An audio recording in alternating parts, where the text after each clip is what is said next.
नमस्कार, मी भाग्यश्री तुम्हा सर्वांचं आपल्या चॅनलमध्ये मनापासून स्वागत करते. आणि आज आपण संक्रांतीसाठी खूप सुंदर आणि अगदी सोप्या पद्धतीने बॅकनेक डिझाईन तयार करणार आहोत. तर इथे मी बॅक पार्ट कट करून ठेवलेला आहे, ज्याची पूर्ण उंची आहे 15.5 इंच, शोल्डर आहेत 5.5 इंच, आर्म होल म्हणजेच मुंडा आहे 6 इंच, छाती आलेली आहे 9.75 इंच आणि येथे बॅकडाट मिळून कंबर आलेली आहे 9.5 इंच. त्यानंतर आता इथे आपण आपल्या गळ्याची मार्किंग करूयात. तर इथे मला माझे रेडी शोल्डर 2.5 इंच हवेत, म्हणून मी अर्धा इंच मार्जिनचा घेऊन 3 इंचावरती एक मार्क केलं. त्यानंतर त्याच पॉईंटपासून मी खालच्या बाजूला जी गळ्याची उंची आहे ती 12 इंच घेते आणि जी खालची गळ्याची रुंदी आहे ती मी 2.5 इंच घेऊन व्हिडिओमध्ये दाखविल्याप्रमाणे तुम्हाला इथे एक बॉक्स तयार करून घ्यायचा आहे. त्यानंतर आता इथे मी व्हिडिओमध्ये दाखविल्याप्रमाणेच तुम्हाला गळ्याचा आकार अगदी व्यवस्थितरित्या ड्रॉ करून घ्यायचा आहे. इथे तुम्ही तुमच्या आवडीनुसार गळ्याची उंची आणि रुंदी घेऊ शकता.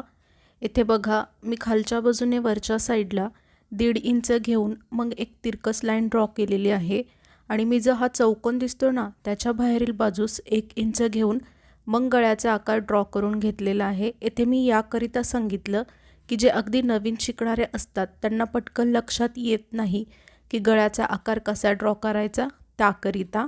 त्यानंतर कॅनव्हास पेपर घेऊन त्याला अगदी मधोमध फोल्ड करून घ्या आणि ही जी कॅनव्हास पेपरची फोल्डिंगची साईड आहे ती आपली ही जी अस्तरची फोल्डिंगची साईड आहे ना त्यावरती म्हणजेच घडीच्या बाजूवरती घडीची बाजू अगदी व्यवस्थितरित्या ठेवून घेऊन हाताने असं थोडंसं थापून घ्यायचं, जेणेकरून जी आपली डिझाईन आहे ती या कॅनव्हास पेपरवरती ट्रेस होऊन म्हणजेच उमटून येईल.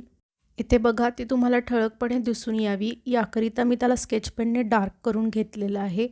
आता इथे आपल्याला काय करायचं आहे, व्हिडिओमध्ये दाखविल्याप्रमाणेच त्याच्याच साईडला म्हणजेच जो आपला मूळ गळ्याचा आकार होता ना बरोबर त्याच्याच बाजूला अर्धा ते 1 इंच घेऊन अशा पद्धतीने आणखीन एक दुसरा गळ्याचा आकार अगदी व्यवस्थितरित्या आहे तसाच ड्रॉ करून घ्यायचा आहे. तुम्हाला जर इथे डिरेक्टली जमत नसेल तर तुम्ही अर्धा किंवा 1 इंच जितकं घ्याल तितकं टेपमध्ये माप घेऊन मग ड्रॉ करून घ्या. त्यानंतर हा जो बाहेरील बाजूचा गळ्याचा आकार दिसतोय ना म्हणजेच आपण 1 ते अर्धा इंच एक्स्ट्रा घेऊन जो गळ्याचा आकार ड्रॉ करून घेतला होता ना त्याला आता अगदी व्यवस्थितरित्या व्हिडिओमध्ये दाखविल्याप्रमाणे कट करून घ्यायचं आहे. त्यानंतर ही जी आहे ती कॅनव्हास पेपरची शाईनवाली साईड म्हणजेच चमकणारी बाजू आहे, तिला आता आपला बॅक पार्ट घेऊन हा जो बॅक पार्टचा सेंटर दिसतो ना म्हणजेच मध्य लाईन त्यावरती ही कॅनव्हास पेपरची देखील सेंटर लाईन म्हणजेच दोघांचीही मध्य लाईन खालची देखील कॅनव्हास पेपरची आणि बॅक पार्टची सेंटरची लाईन मॅच करत एकमेकांवरती ठेवून घेऊन त्याला इथे प्रेस करून घ्यायचं आहे. इथे तुम्ही पाहू शकता मी तुम्हाला सांगितल्याप्रमाणेच त्याला इथे प्रेस देखील करून घेतलेला आहे. त्यानंतर आता येथे मी मेन फॅब्रिक आणि अस्तरचा बॅक पार्ट घेऊन दोघांनाही अशा पद्धतीने राईट साईडवर राईट साईड म्हणजेच बरोबरीच्या बाजूवर बरोबरीची बाजू ठेवून घ्यायची आहे. त्यानंतर आता येथे तुम्हाला काय करायचं आहे, व्हिडिओमध्ये दाखविल्याप्रमाणे ही जी गळ्याची सेंटर लाईन दिसते ना म्हणजेच मध्य लाईन तिला अगदी शेवटपर्यंत म्हणजेच गळा जिथे संपतो ना तिथपर्यंत सरळ स्टिच करत यायचं आहे.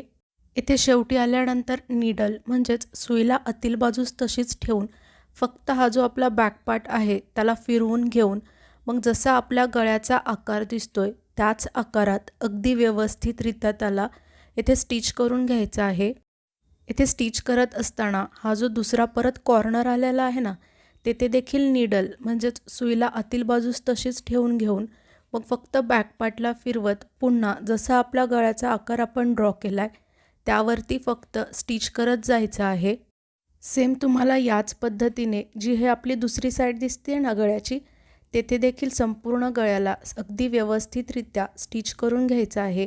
म्हणजे जेथे कॉर्नर येईल तेथे पुन्हा नीडलला आतल्या बाजूला तशीच ठेवून म्हणजे सुईला ठेवून फक्त आपला जो बॅक पार्ट आहे त्याला फिरवत पुन्हा जसा गळ्याचा आकार आहे त्या आकाराला स्टिच करून घ्यायचं आहे. त्यानंतर गळ्याच्या आतील बाजूस थोडंसं जास्तीचं कापड ठेवून व्हिडिओमध्ये दाखविल्याप्रमाणे संपूर्ण गळ्याची कटिंग तुम्हाला इथे कंप्लीट करून घ्यायची आहे. त्यानंतर आता आपण हे जे एक्स्ट्रा कापड सोडलं होतं ना त्यावरतीच व्हिडिओमध्ये दाखविल्याप्रमाणे संपूर्ण गळ्याभोवती छोटे छोटे कट्स देऊन घ्यायचे आहेत. त्यानंतर आता हे जे अस्तर दिसतंय ना, त्याला आतील बाजूस म्हणजेच व्हिडिओमध्ये दाखविल्याप्रमाणे रॉंग साईडला अगदी व्यवस्थितरित्या पलटी करून घ्यायचं आहे. इथे मी तुम्हाला सांगितल्याप्रमाणेच अस्तरला रॉंग साईड म्हणजेच आतील बाजूस पलटी करून घेतलं होतं. त्यानंतर आता इथे आपला जसा गळ्याचा आकार दिसतोय त्याच आकारावरती आपल्याला टॉप स्टिच देऊन घ्यायची आहे, म्हणजेच दाबटीप देऊन घ्यायची आहे. इथे तुम्हाला जास्ती काहीच करायचं नाही आहे.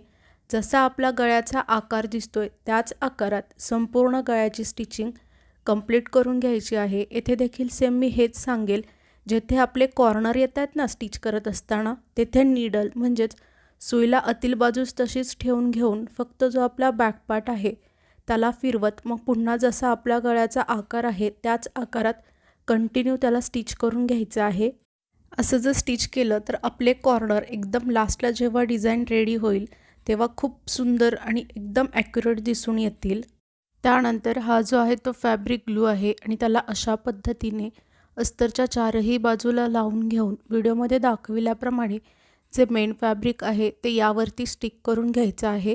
येथे तुम्ही ही पद्धत न वापरता आपण नॉर्मली ज्या पद्धतीने डिरेक्टली अस्तर आणि मेन फॅब्रिक एकमेकांना चारही बाजूने स्टिच करून घेतो ती देखील तुम्ही येथे पद्धत वापरू शकता. त्यानंतर इथे हे जे एक्स्ट्राचं फॅब्रिक दिसतंय ना त्याला देखील तुम्हाला अगदी व्यवस्थितरित्या कट करून घ्यायचं आहे. तुम्ही जर येथे अस्तर आणि मेन फॅब्रिक एकमेकांना स्टिच केलं असेल तेव्हा देखील जे जास्तीचं कापड उरतं ना त्याला देखील येथे तुम्हाला कट करून घ्यायचं आहे. त्यानंतर इथे तुम्हाला हे दोन्हीही बॅक डार्ट स्टिच करून घ्यायचे आहेत. इथे मी तुम्हाला हा एकच बॅक डार्ट स्टिच करून दाखवते. सेम तुम्हाला याच पद्धतीने जो आपला दुसरा बॅक डार्ट असेल त्याला देखील स्टिच करून रेडी करायचा आहे. त्यानंतर आता इथे कमरेच्या बाजूला मी अर्धा इंच मार्जिन घेऊन आपण नॉर्मली ज्या पद्धतीने कमरपट्टीला स्टिच करून घेतो सेम त्याच पद्धतीने येथे देखील मी कमरेच्या बाजूला कमरपट्टीला स्टिच करून घेते. येथे तुम्हाला जास्ती काहीच करायचं नाही आहे. आपण नॉर्मली ज्या पद्धतीने कमरेच्या बाजूला सरळ कमरपट्टीला स्टिच करून घेतो अर्धा इंच मार्जिन घेऊन सेम त्याच पद्धतीने येथे देखील कमरपट्टीला स्टिच करून घ्यायचं आहे. त्यानंतर आता इथे आपल्याला डिझाईन तयार करायची आहे, तर त्याकरिता मी अशी लांबलचक एक स्ट्रिप कट करून घेतलेली आहे. आणि जर तुमच्याकडे अखंड नसेल तर तुम्ही त्याला जोड देखील देऊ शकता. आणि याची जी रुंदी आहे ती मी इथे 3 इंच घेतलेली आहे. तुम्ही तुमच्या आवडीनुसार घेऊ शकता, पण याच्यापेक्षा जर जास्ती कमी घेतली तर त्याची फ्रिल जास्ती चांगली येणार नाही, तर शक्यतो 3च इंच घ्या. त्यानंतर या स्ट्रिपला अशा पद्धतीने राईट साईडवर राईट साईड म्हणजेच अगदी बरोबरीच्या बाजूवर बरोबरीची बाजू ठेवून घेऊन अशा पद्धतीने एका बाजूने सरळ अगदी शेवटपर्यंत स्टिच करून घ्यायचं आहे व्हिडिओमध्ये दाखविल्याप्रमाणे. त्यानंतर येथे मी मोठी पिन घेतलेली आहे आणि तिच्या साहाय्याने अशा पद्धतीने या फ्रिलला राईट साईड म्हणजेच बरोबरीच्या बाजूवरती पलटी करून घेणार आहे. तुम्ही तुमच्या अकॉर्डिंगली म्हणजेच तुम्हाला ज्याने सहज शक्य होईल अशी कोणतीही वस्तू घ्या आणि त्याच्या मदतीने तिला राईट साईडवरती पलटी करून घेतल्यानंतर इथे तुम्हाला व्हिडिओमध्ये दाखविल्याप्रमाणे मी ज्या पद्धतीने फ्रिल रेडी करून घेते सेम त्याच पद्धतीने इथे देखील तुम्हाला ही फ्रिल रेडी करून घ्यायची आहे. अशा पद्धतीने जर फ्रिलला स्टिच केलं तर ते नंतर जे धागे निघायची शक्यता असते ते होणार नाही आणि छान आणि अगदी फिनिशिंगमध्ये आपली फ्रिल येथे रेडी होईल. त्यानंतर येथे मी ही सिल्वरवाली लेस घेतलेली आहे, कारण की माझ्या ब्लाऊजमध्ये तो कॉन्ट्रास्ट म्हणजेच विरुद्ध कलर होता, तर त्याला व्हिडिओमध्ये दाखविल्याप्रमाणे अशा पद्धतीने हे जे आपले डिझाईनचं टोक दिसतंय ना तिथपर्यंत स्टिच करून घ्यायचं आहे. आणि तिथे आल्यानंतर जी उरलेली लेस आहे तिला कट करून पुन्हा त्याच लेसवरती डबल स्टिच करून घ्यायचं आहे, जेणेकरून ती एकदम फिक्स बसेल आणि लवकर निघणार नाही. सेम याच पद्धतीने मी ही जी डिझाईनची दुसरी साईड होती ना तिथे देखील लेसला स्टिच करून रेडी केलेला आहे. त्यानंतर आता इथे आपल्याला स्केल घ्यायची आहे आणि हा जो आपला डिझाईनचा आकार होता ना त्यालाच फॉलो करत त्याची तीच लाईन कंटिन्यू पुढे व्हिडिओमध्ये दाखविल्याप्रमाणे ड्रॉ करून घ्यायची आहे. त्यानंतर आता इथे आपल्याला काय करायचं आहे, आपला हा जो बॅक पार्ट होता ना त्याला अगदी सेंटरमधून व्यवस्थितरित्या व्हिडिओमध्ये दाखविल्याप्रमाणे फोल्ड करून घ्यायचं आहे. खूप व्यवस्थितपणे तुम्हाला फोल्ड करून घ्यायचं आहे आणि त्यानंतर हाताने असं थापून घ्यायचं आहे, जेणेकरून जो तिकडचा मार्क होता ना डिझाईनचा तो या साईडला देखील उमटून येईल. तर येथे बघा तो उमटून आलेला आहे. तो तुम्हाला ठळकपणे दिसून यावा याकरिता मी त्याला आणखीन थोडंसं डार्क करून घेते आहे. त्यानंतर आता आपल्याला इथे काय करायचं आहे, आपण ही जी फ्रिल रेडी केली होती ना स्टिच करून, तिलाच घेऊन आपण हा जो आणखीन पुढच्या बाजूला जी ही क्रॉस लाईन ड्रॉ करून घेतली होती ना, अगदी व्यवस्थितरित्या याच क्रॉस लाईनवरती या आपल्या फ्रिलला ठेवून घेऊन व्हिडिओमध्ये दाखविल्याप्रमाणे खूप काळजीपूर्वक, म्हणजेच जिथे कॉर्नर येतील तिथे या फ्रिलला फोल्ड करून घेऊन मग स्टिच करून घ्यायचं आहे. आपल्यापैकी खूप जण व्हिडिओ पाहतात परंतु चॅनेलला सबस्क्राईब करत नाहीत, तर प्लीज असं नका करत जाऊ. चॅनेलला देखील सबस्क्राईब करत जावा. काय होतं ना, मला देखील समजत जाईल की हां, मी जे व्हिडिओज बनवते ते तुम्हा सर्वांना आवडत आहेत आणि तुमच्या उपयोगात देखील येत आहेत. आणि जर अशीच सबस्क्रायबरची संख्या वाढत राहिली तर मला देखील एक नवीन उमेद मिळते आणि त्याच नव्या उमेदीत मला तुमच्यासाठी असेच नवनवीन व्हिडिओज बनवण्याची प्रेरणा देखील मिळत राहते. तर प्लीज चॅनेलला सबस्क्राईब करून सपोर्ट करा. त्यानंतर आपल्याला इथे काय करायचं आहे, पुन्हा तीच लेस घेऊन आपली ही जी फ्रिल होती ना, बरोबर त्याच फ्रिलवरती अगदी व्यवस्थितरित्या त्याच्या कडावरती ठेवून घेऊन व्हिडिओमध्ये दाखविल्याप्रमाणे अगदी शेवटपर्यंत त्याला स्टिच करून घ्यायचं आहे. आणि त्यानंतर याच लेसवरती तुम्हाला इथे डबल स्टिच देऊन घ्यायची आहे, म्हणजेच पुन्हा एकदा स्टिच करून घ्यायचं आहे, जेणेकरून ती एकदम फिक्स बसेल आणि लवकर निघणार नाही. आणि हा बघा आपल्या ब्लाऊजचा फायनल लुक किती सुंदर दिसतोय आणि फ्रिल देखील आपली नाजूक आणि छान अशी आलेली आहे. आणि येथे आपण नॉर्मली ज्या पद्धतीने लटकन स्टिच करतो त्याच पद्धतीने येथे देखील मी स्टिच करून हा ब्लाऊज रेडी केलेला आहे. व्हिडिओ अगदी शेवटपर्यंत पाहिलात यासाठी तुम्हा सर्वांचे मनापासून खूप खूप धन्यवाद.